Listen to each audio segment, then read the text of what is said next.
Quand on dit éducation, on associe toujours ce mot à l'enfant. En fait, pour nous, l'éducation concerne toujours les enfants. Quand on parle des adultes, on ne parle pas d'éducation. Quand on parle d'adulte, on va parler de formation, on va parler de prise en charge, on va parler d'accompagnement, d'apprentissage. Enfin, on va utiliser plein de mots. Mais le terme éducation en soi, pour les adultes, on ne le met jamais. À moins que ce soit des adultes en situation particulière. Des adultes avec des conditions limitées. Alors que la Bible dit que Dieu nous éduque, nous en tant qu'adultes, de la même manière que nous éduquons nos enfants. Et la vérité, c'est que ça crée en nous une forme de rébellion. Et je vais vous dire pourquoi. Le mot qui est traduit dans ma version par châtier, dans ce verset 5 de Deutéronome 8, qui est traduit dans d'autres versions par éducation, lui-même a plusieurs traductions. Il peut être traduit par châtier, corriger, reprendre. Et ça, c'est le côté de l'éducation qu'on n'aime pas. Parce qu'on estime qu'on nous a déjà assez repris, on nous a déjà assez châtié, on nous a déjà assez corrigé. Parce que l'éducation aussi a une dimension de correction. Nous, on corrige nos enfants pour les éduquer. Et de la même manière, Dieu nous corrige. Mais comme on est adulte et qu'on estime qu'on a passé ce cap-là, quand Dieu vient vers nous avec cette notion d'éducation qui prend en compte donc le fait qu'on doit être repris, le fait qu'on doit être corrigé, le fait qu'on doit être châtié. Mais on a un problème avec ça, ça nous pose un problème. Mais la bonne nouvelle, c'est que qu'on le veuille ou non, nous sommes et nous serons toujours les enfants de Dieu. Et de la même manière que nos enfants, même quand ils auront 50 ans, si Dieu nous donne longue vie, pour nous, ce sera toujours des enfants. Et avec Dieu, c'est la même chose. Avec Dieu, c'est la même chose. Qu'on s'estime grand, qu'on s'estime... Dieu dit, hé, pour moi, 43 et 17 ans, je t'éduque, je te corrige, je te reprends. Et toute notre relation à Dieu est concernée par cette réalité. Et voilà la définition que j'aimerais qu'on retienne de l'éducation, en tout cas du point de vue de Dieu. Pour nous, l'éducation a pour but de nous doter des aptitudes nécessaires à vivre dans ce monde.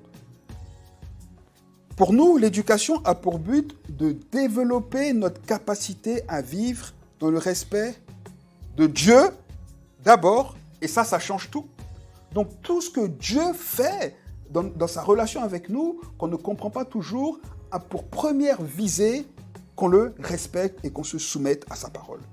La deuxième chose que Dieu vise, c'est qu'on vive dans le respect de nous-mêmes.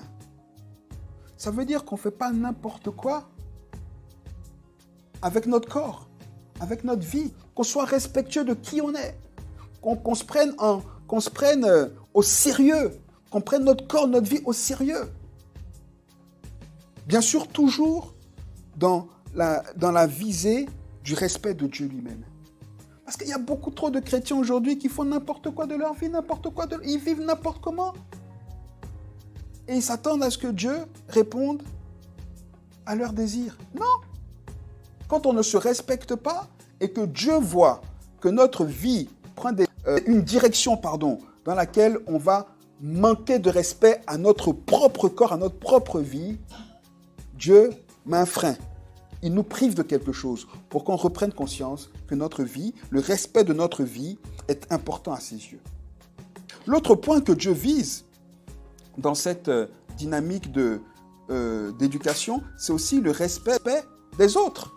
Donc, quand on a l'impression qu'il y a un blocage dans notre relation à Dieu, c'est certainement qu'à quelque part, dans un de ces critères, Dieu veut nous apprendre quelque chose qui manque à notre vie.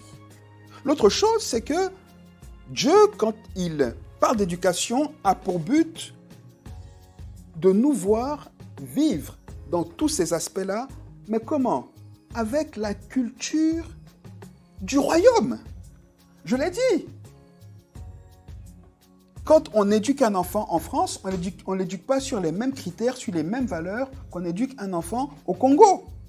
De la même manière que on reçoit une éducation imprégnée de nos valeurs culturelles. De la même manière, quand Dieu nous éduque, il vise que cette éducation soit imprégnée des valeurs du royaume. Dieu est dur avec nous parfois, mais oui. Pourquoi? Parce qu'on oublie. Quand Dieu commence à faire des miracles, on oublie, on pense que c'est acquis. Oh, mais Dieu, de toutes les façons, Dieu il me donne ce que je veux. Et donc, on commence à vivre comme des personnes qui ne vivent plus selon la parole de Dieu. Parce que Dieu est bon.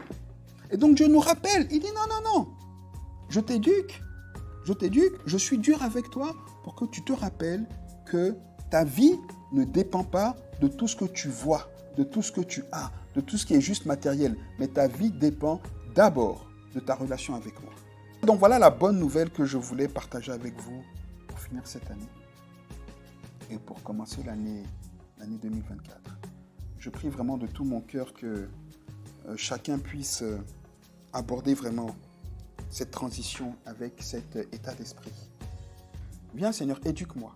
Comme David, je préfère tomber entre tes mains. Parce que je sais que même quand j'aurai mal, ce sera pour mon bien. Je préfère tomber entre tes mains. Comme le roi David. Amen.